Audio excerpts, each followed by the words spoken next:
Hello friends, எல்லாருக்கும் evening நேரத்தில் ஜாலியாக உட்காந்து ஸ்நாக்ஸ் சாப்பிட்றதுக்கு பிடிக்கும். சன்செட்டை பார்த்துக்கிட்டே அந்த சன்செட் அப்போ நமக்கு ஸ்கை கோல்டன் கலராக தெரியல, அதுக்கு ஒரு பேர் இருக்குது ஃப்ரெண்ட்ஸ். அதுதான் கோல்டன் ஹார், அப்படி இல்லைன்னா மேஜிக் ஹார். சன்ரைஸ்க்கு அப்புறமும் சன்செட்டுக்கு முன்னாடியும் நடக்கிற இந்த ஈவெண்ட்டை கோல்டன் ஹார் அப்படி இல்லைன்னா மேஜிக் ஹார்னு சொல்லலாம். ஏன்னா இந்த நேரத்தில் லைட் அட்மாஸ்பியரில் அதிகபட்சமாக ட்ராவல் ஆகும். ஓகேங்களா? நெக்ஸ்ட்டு விஷயம், ப்ளூ லைட் எல்லாம் போய் கோல்டன் கலரில் மின்னும்.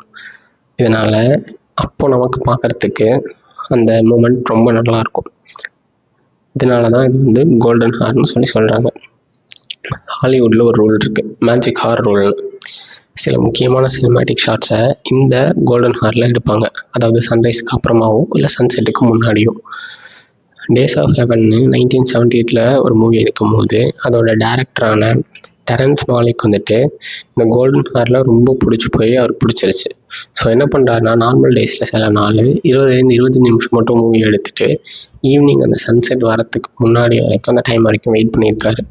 க்ரூ மெம்பர்ஸ்லாம் இது மேஜிக் ஹார் மேட்னஸ்னு சொல்லியிருக்காங்க. ஏன்னா அன்னைக்கு அந்த ஷார்ட்டை மிஸ் பண்ணிட்டாங்கன்னா அடுத்த நாள் 24 ஹவர்ஸ் வரைக்கும் அவங்க அதுக்காக வெயிட் பண்ணும். ஸோ எல்லோரும் ப்ரிப்பேர்டாக ரிஹர்சல் பண்ணி இருப்பாங்களாமா. இதில் மட்டும் நடந்தது கிடையாது. நமக்கு தெரிஞ்ச நிறைய மோனுமெண்ட்ஸ் இருக்குது. தாஜ்மஹால், மச்சு பிச்சு, அதுக்கடுத்து அங்கோர் வாட். இந்த மாதிரி இப்போது சன்செட் டைமில் அங்கோர் வாட் பர்ஃபெக்டாக ரிஃப்ளெக்ட் ஆகுமாமா மார்னிங் சன்செட் அப்பையும். அதே போல் மச்சு பிச்சுலேயும் மார்னிங் சன்ரைஸ் அப்போது ஃபாகெல்லாம் போய் சூரியன் உதிச்சு அதை பார்க்குறதுக்கே ரொம்ப சினிமேட்டிக்காக ரொம்ப குட்டான ஃபீல் இருக்கும்னு சொல்கிறாங்க. தாஜ்மஹால் அதே போல் சன்செட் ஆகும்போது பிங்க் கலர்லேருந்து லைட்டை பொறுத்து கோல்டன் கலருக்கு மாறுமாமா. இது மட்டும் இல்லாமல் நேச்சரில் க்ரீன் ஃப்ளாஷ்னு ஒரு ஈவெண்ட் இருக்குது.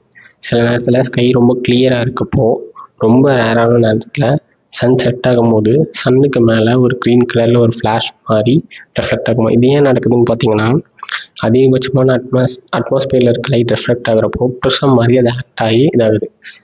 முன்னாடி இதை பார்த்த சைலர்ஸ் எல்லாம் இந்த ஈவெண்ட் புரிஞ்சுக்காம, அதாவது இந்த அளவுக்கு நாலேஜ் இல்லாமல் இது ஒரு குட் லக்கு, குட் சைனும் சொல்கிறாங்க. நம்ம மோஸ்ட்டாக பார்த்த பியூட்டிஃபுல்லான சினிமேட்டிக் ஷாட்ஸாக இருக்கட்டும், இல்லை மொமெண்ட்ஸாக இருக்கட்டும், லைக் ப்ரப்போசல்ஸ், இல்லை சில வெட்டிங்ஸோட சில திங்ஸு, இந்த மாதிரி இருக்கிறது எல்லாமே இந்த கோல்டன் ஹாரில் நடந்தது தான். ஸோ நீங்கள் ஃப்ரீயாக இருக்கப்போ என்னைக்காவது ஒரு நாள் கண்டிப்பாக உங்கள் வீட்டில் இருந்து சன்செட்டையோ இல்லை சன்ரைஸையோ என்ஜாய் பண்ணுங்கள்.